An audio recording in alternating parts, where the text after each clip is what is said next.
मेरा बेटा यूएस में पढ़ाई करके बड़ी जॉब में लग जाएगा, तू बस यूएस पहुंच जा, वहां तो चांदी ही चांदी है। क्या आपको वहां की रियल सिचुएशन जाननी है? तो आइए हमारे साथ।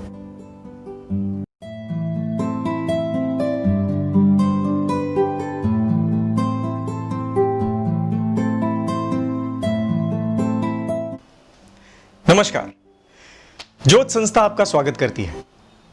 पिछली बार हम इस सवाल पे रुके थे कि अब्रॉड में जॉब अपॉर्चुनिटी और सैलरी स्केल ज्यादा बेटर है। इस पे आपने अगर रिसर्च की होगी तो बहुत अच्छा। मेरे हिसाब से यह समझना ज्यादा जरूरी है कि वहां की सैलरी कितनी भी ज्यादा क्यों ना हो, लेकिन वहां का खर्चा भी तो उतना ही तगड़ा होगा ना। दूसरी ओर एम्प्लॉयमेंट के परसेंटेज कहां ज्यादा है यह सोचना भी जरूरी है। भारत की बात करें तो वो एक डेवलपिंग कंट्री है। इमर्जिंग इकोनॉमी की वजह से यहां बहुत सारी अपॉर्चुनिटीज अभी प्राप्त होना चालू हुई है। On the contrary, western countries में अनएम्प्लॉयमेंट रेट बढ़ रहा है। ये सिचुएशन में एक विदेशी को फॉरेन कंट्रीज में जॉब अपॉर्चुनिटीज अच्छी मिले, ये कैसे संभवित है? देखिए, इस बात को सपोर्ट करते हुए ये स्टैटिस्टिक्स भी देखिए। ये देखिए, इन सारी कंट्रीज में इंडिया का अनएम्प्लॉयमेंट रेट सबसे कम है, ओनली 3.52।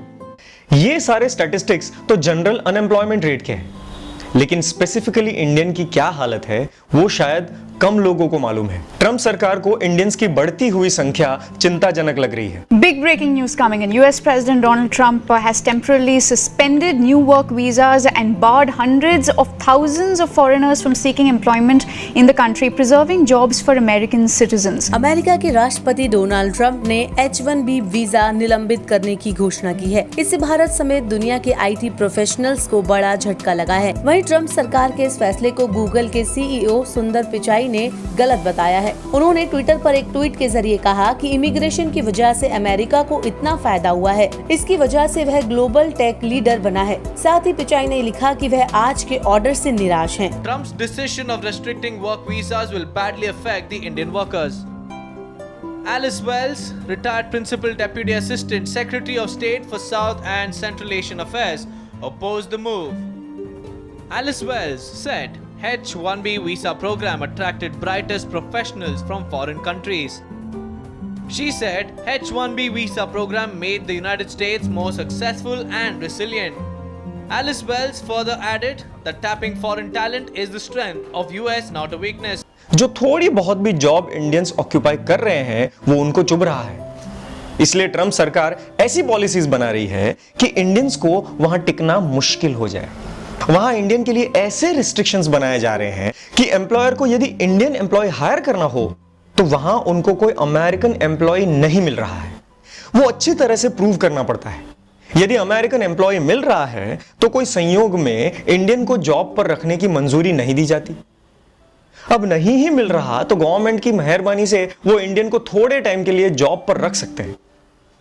इतना कम हो तो ये रीजन से भी रहने के लिए जितने भी वीजा से अर्जदार है उनके नामों पर लॉटरी खेली जाती है। नंबर लगा तो ही रह सकते हैं, वरना वापस चले जाओ। एम्प्लॉय को या एम्प्लॉयर को जरूरत है ये बात सुनी नहीं जाती। इनके पास अमेरिकन से ज्यादा स्किल है, मेरिट है, लेकिन इन सब बातों का वहां कोई स्थान नहीं। ट्रंप मेहरबान तो इंडियन पहलवान। ऐसी सिचुएशन में भला कौन कह सकता है कि वहां जॉब अपॉर्चुनिटीज अच्छी है? इसको और करीब से जानना हो तो देखिए वहां की लेबर वेबसाइट की कुछ इंफॉर्मेशन। ये देखिए, H-1B वीजा के लिए computer generated random lottery process से सिलेक्शन होता है। ये है ट्रंप की नई पॉलिसी। जो H-1B वीजा पहले 70% या 80% अप्रूव होते थे, वो पिछले साल ड्रॉप होके सिर्फ 59% अप्रूव हुए हैं। इंडियंस के लिए वहां ऐसी सिचुएशन है। इससे भी ज्यादा बदतर है। जो इंडियंस वहां कुछ साल के लिए जॉब कर रहे हैं या तो करके इंडिया वापस आ गए हैं, उनके साथ तो और बढ़िया इंजस्टिस किया गया है। H-1B के थ्रू इंडियन प्रोफेशनल जो यूएस में काम कर रहे हैं उनके ऊपर सोशल वेलफेयर टैक्स ये लगाया जाता है, जिनका उन्हें कोई भी रिटर्न नहीं दिया जाता। अर्थात ये टैक्स H-1B वीजा धारक को कोई सर्विस प्रोवाइड किए बिना सिर्फ सिरजोरी के रूप में लिया जाता है।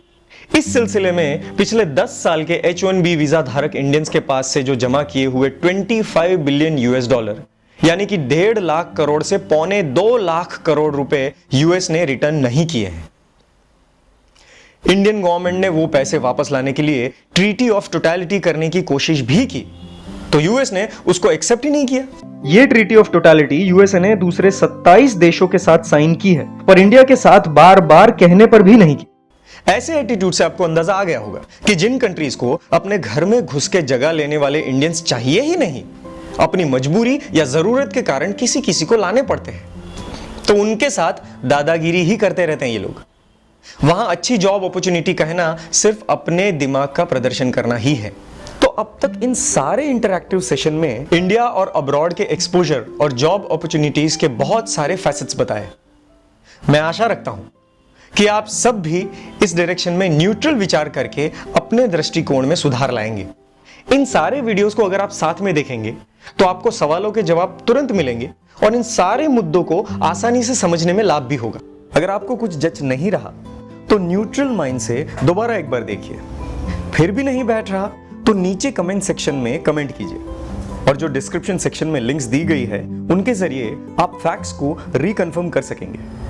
आगे की चर्चा हम अगले एपिसोड में जारी रखेंगे। तब तक के लिए धन्यवाद।